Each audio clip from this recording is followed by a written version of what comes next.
ہمارے معاشرے میں ایک منافقانہ شرم موجود ہے.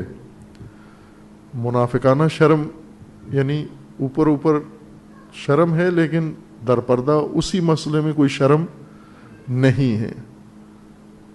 مثلا کوئی لڑکا جوان گھر میں جا کر شادی کی بات کر دے, میں جوان ہو گیا ہوں شادی کرو, پھر گھر والے کیا کہتے ہیں اس کو؟ بے شرم, بے حیا, تیرا باپ تو ایسے نہیں تھا. وہ تو آ کے گھر میں نہیں کہتا تھا میں نے شادی کرنی ہے, باہر باہر ہی اپنا کام کر دیتا تھا. تو آ کے کہہ رہا ہے, یہ کہنا بے شرمی کہلاتا ہے. جبکہ وہ بے شرم تھا جو باہر باہر ہی گند کر آتا ہے, گھر میں آ کے حلال طریقے کا تقاضا نہیں کرتا. یہ وہ بے شرمی ہے نا, یہ شرمساری ہے, یہ شرمیلا ہے جو آ کر آپ کو کہہ رہا ہے کہ میں حرام مرتکب نہیں ہونا چاہتا, میں حلال کے ذریعے سے اپنی فطری ضرورت پوری کرنا چاہتا ہوں. یہ فطری ضرورت ہے, فطرت کے ساتھ جنگ مت کرو. ہمارا زیادہ زور اپنی فطرت کے خلاف جنگ میں, کشتی میں لگ جاتا ہے. فطری تقاضوں کے خلاف لڑتے رہتے ہیں ہم, اور اس کو کبھی معنویت کا نام دیتے ہیں, اس کو کبھی ریاضت کا نام دیتے ہیں, اس کو کبھی تقوی کا نام دیتے ہیں, اس کو کبھی زہد کا نام دیتے ہیں. یہ بیہودہ کام ہے فطرت کے خلاف لڑنا. وہ اللہ تعالیٰ نے آپ کے لیے, یہ آپ کی ضرورتیں ہیں, فطری طبیعی ضرورتیں ہیں, اور ان کا اللہ تعالیٰ نے حلال راستہ رکھا ہوا ہے. تو جو آپ کی ضرورتیں ہیں ان کا حلال راستے سے ان کو کرو حاصل, پورا کرو ان کو, ورنہ یہ بیہودہ جنگ آپ کو تھکا دے گی, شکست دے دے گی اور نابود کر دے گی. اور ہو رہا ہے. یہ جو نفسیاتی طور پر ان بیلنس لوگ ہوتے ہیں, کردار جن کا غیر متوازن ہو جاتا ہے, رویے جن کے غیر متوازن ہو جاتے ہیں, یہ اس وجہ سے ہوتے ہیں کہ فطرت کے خلاف جنگ کرتے ہو تو اس میں بگاڑ پیدا ہوتا ہے فطرت کے اندر. لڑکی ہے, لڑکا ہے, جب وہ بلوغ کی عمر کو پہنچے ہیں اور ان کے اندر یہ احساس پیدا ہوا ہے کہ اب ہمیں شادی کرنی چاہیے, تو یہ ان کی فطرت کا تقاضا ہے, یہ کوئی شیطانی کام نہیں ہے. آپ تو خود والدین گزرے ہوئے اس مرحلے سے, آپ کو تو پتہ ہے کہ یہ فطری تقاضا ہے. انسان کے اندر یہ جب بھوک کی طرح یہ احساس پیدا ہوتا ہے. وہ بچے کو جب بھوک لگے, ماں کو کہے کھانا دو, کہے بے شرم, بے حیا, کھانا مانگتا ہے. تیرا باپ تو کھانا نہیں مانگتا تھا, وہ تو تیرے ڈر سے نہیں مانگتا تھا, تو اس کے سر میں مارتی تھی وہ بیلن, اس لیے نہیں مانگتا تھا. یہ اس کو بھوک لگی ہے, بچے کو نہیں مانگتا, تو آپ پوچھو. مائیں ہمدرد مائیں, خیرخواہ مائیں, اچھی مائیں خود بچوں کو پوچھتی ہیں کہ کھانا کھاؤ. جب وہ کہتے ہیں ہم نے نہیں کھانا تو پریشان ہوتی ہیں کہ کیوں نہیں کھانا, کھانے کا وقت ہو گیا, کیوں نہیں کھانا. جو سمجھدار ماں باپ ہیں انہیں پوچھنا چاہیے جوان اولاد کو کیوں شادی نہیں کرنی. جب یہ کہتے ہیں ہم پڑھ رہے ہیں, وہ صرف پڑھ نہیں رہے ہو, آپ کچھ اور بھی ساتھ کر رہے ہو, اور آسان ہے کہ اس کا موبائل نکال کے دیکھ لو کیا کر رہا ہے ساتھ. کیوں شادی نہیں کرتا؟ موبائل اس کا سب بتا دے گا. اس کے نمبر ٹریس کرو, اس کے میسج ٹریس کرو, اس کے سارا تصاویر دیکھو, ویڈیو دیکھو اس کی پڑی ہوئی, تو آپ کو پتہ چل جائے گا کیوں نہیں کرتا.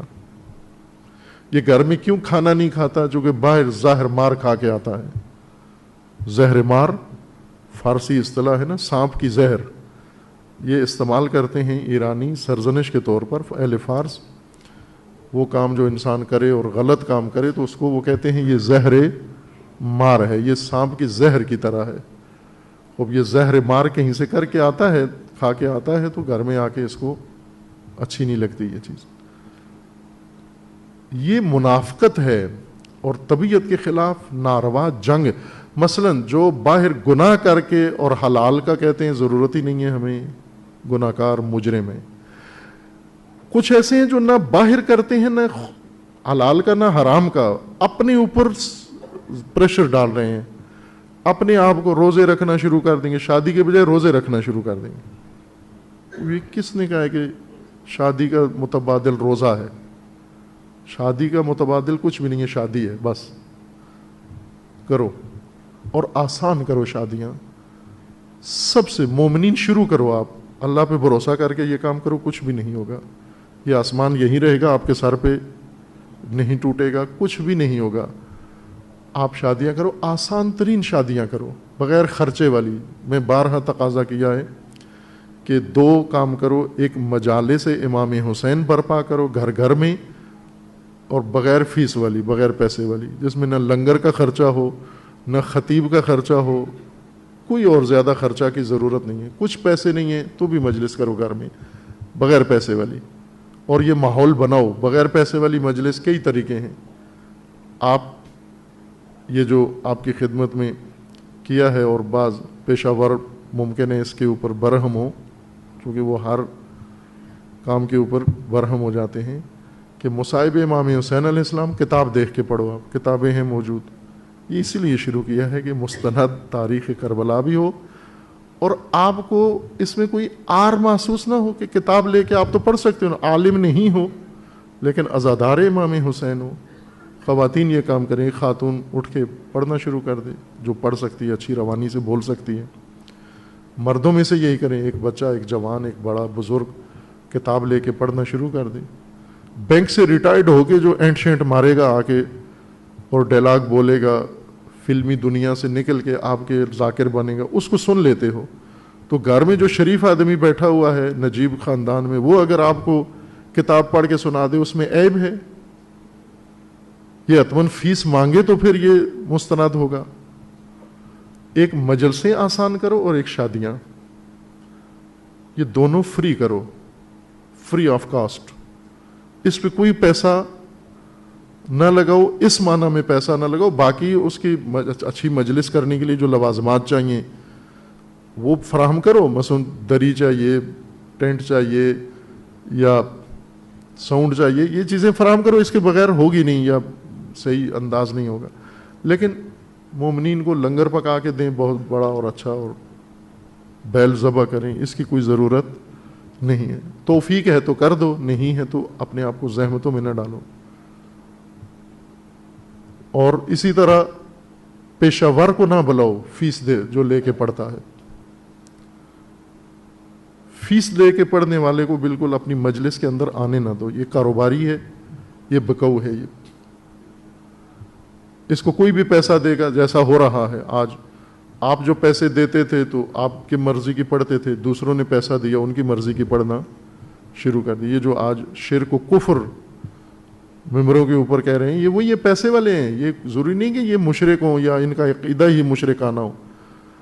ان کو جتنی پیمنٹ کی گئی ہے اس کے مطابق یہ پڑھتے ہیں. بانی نے دیا ہے یا کسی کمپنی نے پیچھے سے دیا ہے ان کو، وہی مضمون آپ کے سامنے پڑھ دیتے ہیں. ان کے ہاتھ سے لو یہ دونوں کام. شادیاں دلالوں سے لو، شادی ہال سے شادی آزاد کراؤ، چھڑاؤ. شادی ہال میں جا کے شادیاں کرتے ہو، وہ بکنگ ہی آپ کو بتاتا ہے کہ مثلا 15 لاکھ شادی ہال کا دینا ہے، تو کہتے تھے یہ تو بیٹا بیچ دوں تو بھی اتنے پیسے نہیں ہیں میرے پاس. جہیز نہ دو، بیٹی والے نہ دیں. جہیز مرد کا کام ہے. عورت کا سارا خرچہ، بیوی کا سارا خرچہ مرد کے اوپر دین نے ڈالا ہے. نامردوں نے عورت کے اوپر ڈال دیا ہے. مردانگی نہیں ہے، نامردی ہے. کہ یہ مثلا اتنے بڑے خاندان کا آدمی، اتنا بڑا آدمی، اتنی شہرت، دعوت اس نے دی ہوئی ہے، بندے بلائے ہوئے ہیں ادھر ادھر سے، ملک کے اندر باہر سے، اور اس کے گھر میں اب ٹرک بھرے ہوئے عورت لا رہی ہے سامان. مرد تو یہ برداشت نہیں کرتا کہ اس کی عورت لائے. یہ پلیٹ جس میں کھاتا ہے یہ عورت لے کر آئی ہے، چمچہ جس میں ڈال رہی ہے عورت لے کر آئی ہے، جس چمچے سے کھا رہا ہے. دوستوں کو بھی کھلاتا ہے، خود بھی کھلاتا ہے عورت کے برتن میں. سوتا ہے رات کو عورت کے پلنگ پہ، رضائی عورت کی، بستر عورت کا، سرانہ عورت کا، چادر عورت کی. یہ کیا مردانگی ہے؟ مرد کا مطلب ہے کہ یہ بوجھ اٹھائی زندگی کا.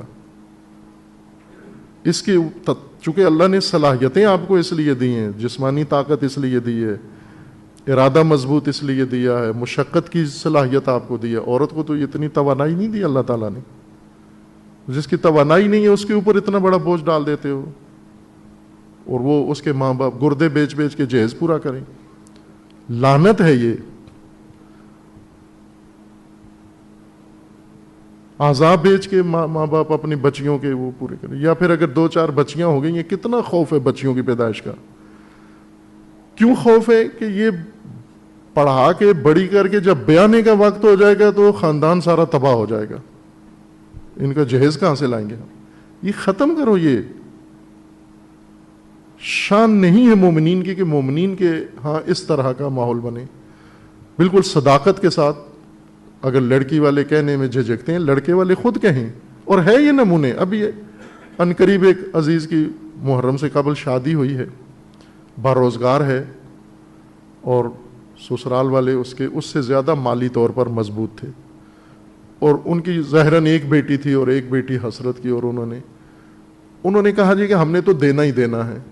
انہوں نے کہا جی دینا ہے, لیکن میرے لیے آپ کا دیا ہوا سامان برداشت کرنا مشکل ہے. کہا کیوں مشکل ہے؟ کہا اس لیے کہ میں جب آپ کے دیے ہوئے سامان میں کھانا کھاؤں گا, دوستوں کو لاؤں گا, مجھے بڑی شرمندگی ہوگی.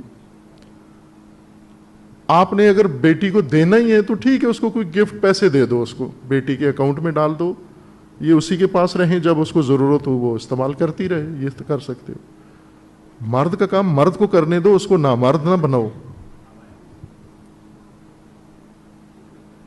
ایک مجلس اس طرح سے اس کی کاسٹ ختم کرو تاکہ آسانی سے میسر آئیں لوگوں کو یہ چیزیں. یہ جوان ہے, ابھی جوانی کا تقاضا ہے, اس کی فطرت کا تقاضا ہے کہ اس کو کھانے کا وقت ہے کھانا دو, شادی کا وقت ہے تو شادی دو اس کو. اور کھانے کے لیے یہ نہ کہو کہ ابھی تو تو پڑھتا ہے, ابھی تو کھانے کی تیری عمر ہی نہیں ہے. کہا ہے آج تک یہ بےہودہ بات کی ہے کسی نے اپنے بچے سے کہ ابھی تو پڑھ رہا ہے, تعلیم تیری مکمل نہیں ہوئی, ابھی سے تو کھانا مانگتا ہے. وہ شادی بھی اسی طرح سے, پڑھائی کھانا پڑھائی کے لیے ضروری ہے, کھائے گا نہیں تو پڑھے گا کیسے. شادی بھی پڑھائی کے لیے ضروری ہے, چونکہ کھانا نہ کھانے سے جتنا پریشر پڑتا ہے اس سے کہیں زیادہ شادی نہ ہونے کا دباؤ ہوتا ہے جوان پر. لیکن یہ دباؤ ان کا لیک ہو جاتا ہے. کو ایجوکیشن ہے, یونیورسٹیوں میں کالجوں میں مکس ہیں, وہاں پر اپنے آپ کو تباہ کراتا ہے جا کر. اور حیا انسان میں ختم ہو جائے پھر سب کچھ ختم ہے.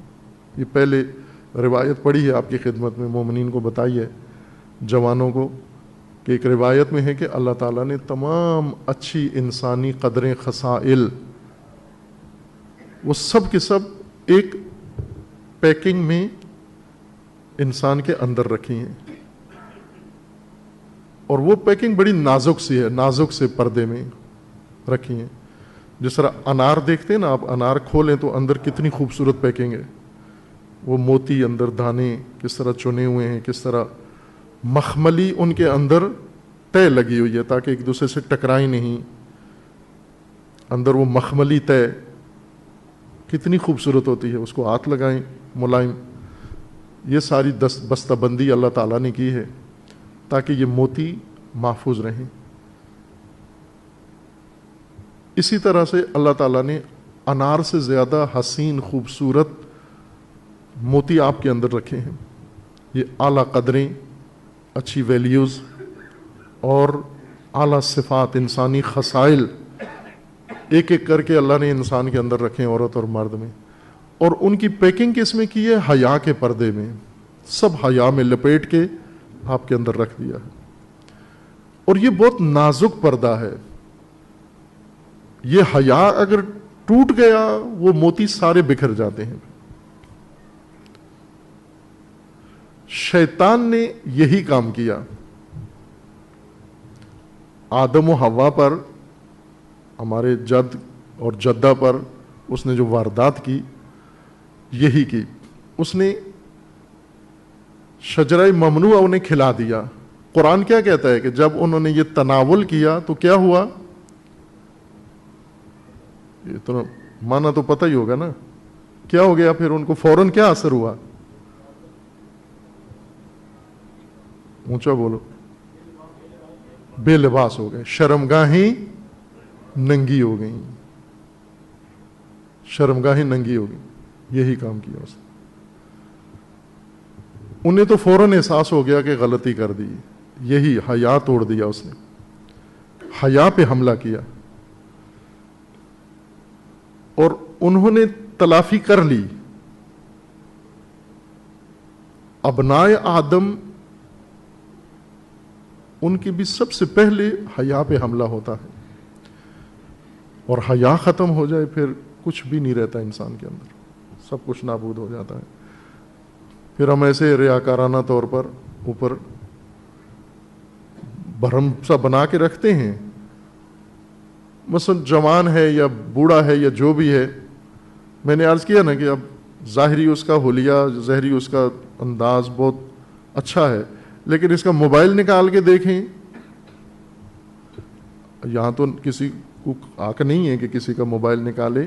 وہاں جامعہ میں چونکہ قانون ہے کہ موبائل اسٹوڈنٹ نہیں رکھ سکتے, اور دوسرے بھی اپنا موبائل کنٹرول سے استعمال کریں, مہمان بھی, سٹاف بھی, سارے. کبھی کبھار ان کا موبائل پکڑا جاتا ہے وہاں پر, اور مثلا نماز میں مسجد میں موبائل لے آیا کوئی ساتھ, اور وہ مسجد میں بچ جاتا ہے نماز کے دوران.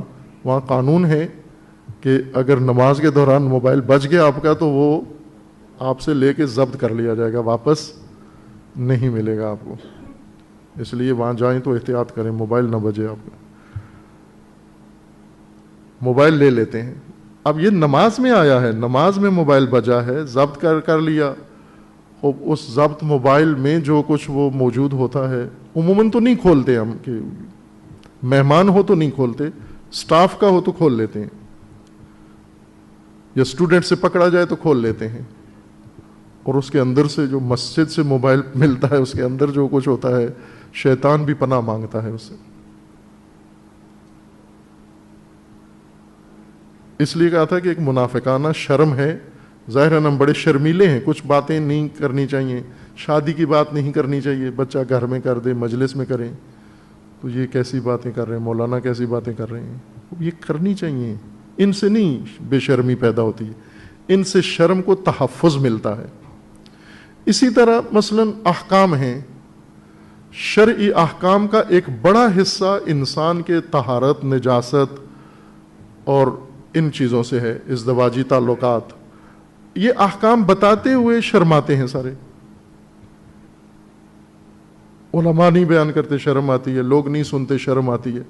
ابھی میں آپ کے فقہی احکام جو امام صادق علیہ السلام نے بیان فرمائے ہیں شاگردوں کے سامنے, مجمع کے سامنے, میں اگر آپ کے سامنے بیان کروں وہی احکام, آپ مجلس سے اٹھ کے چلے جائیں گے کہ یہ کیا باتیں شروع کر دی ہیں, مجلس میں یہ کیا نام لے رہے ہیں. یہ منافقانہ شرم ہے. احکام شرعیہ سیکھنے پڑھنے میں کوئی شرم نہیں ہے, بلکہ شرم کا تحفظ ہے, حیا کا تحفظ ہے کہ یہ مسائل پتہ ہوں, عورتوں کے عورتوں کو پتہ ہوں, مردوں کے مردوں کو پتہ ہوں, جوانوں. مثلا آپ کے گھر میں بچہ جوان ہوا ہے, پتہ ہے اس کو بلوغ کس کو کہتے ہیں, محتلم ہوتا ہے, پتہ ہے, والدین نے بتایا ہوا ہے اس کو, یا کسی عالم نے, مولانا نے اس کو آگاہ پہلے سے کیا ہوا ہے کہ آپ اس عمر میں پہنچے ہو, ابھی یہ ہونے والا ہے آپ سے, ابھی آپ اس کیفیت سے دوچار ہو گئے. باپ بھی شرم کر رہا ہے, ماں بھی شرم کر رہی ہے, باقی بھی شرما رہے ہیں, اور وہ اس حالت میں مبتلا ہوتے ہیں, اس کو پتہ بھی نہیں ہے کہ ہوا کیا ہے میرے ساتھ. وہ کئی دن تک تو پریشان رہتا ہے. یہ چند دن پہلے ایک خبر آئی تھی کہ انڈیا میں ایک بچی بالغ ہوئی, اس کو ماہواری خون آیا, تو اسے سمجھ نہیں آئی کہ یہ کیا ہوا میرے ساتھ. اس نے جا کے سیدھا اپنے آپ کو مار دیا, گولی مار دی, خودکشی کر لی, کہ اب میں کس کو بتاؤں کہ میرے ساتھ کیا ہو رہا ہے. اگر اس کو بتایا گیا ہوتا, سمجھایا گیا ہوتا کہ یہ آپ کے لیے ایک اعلیٰ, اب رینک بڑھ رہا ہے آپ کا, آپ لڑکی سے عورت بن رہی ہو, آپ اسی طرح یہ لڑکا ہے یہ مرد بن رہا ہے, تو یہ حرکتیں نہ کریں. اول تو یہ نجس ہو جاتے ہیں, اور نجاست میں ہی نہ بتاتے ہیں, وہی کپڑے نجس ہو جاتے ہیں, ماں وہی کپڑے لے کے باقی, یا ماسیوں کو تو نہیں بتاتے کہ جوان نے نجس کر دیے کپڑے, وہ نجس کپڑے باقی گھر والوں کے کپڑوں کے ساتھ بھی ملا کے دھو کے سب کو نجس کر کے. شیمپو سے تو کپڑے پاک نہیں ہوتے واشنگ مشین میں. پہلے ان کو بتاؤ کہ یہ نجاست ہے, یا یہ آپ کے احکام ہیں اس عمر میں یہ آپ کے، یہ ایک ایک کر کے سارے احکام آئمہ باقاعدہ بتاتے تھے، سمجھاتے تھے، ذکر کر کے بتاتے تھے.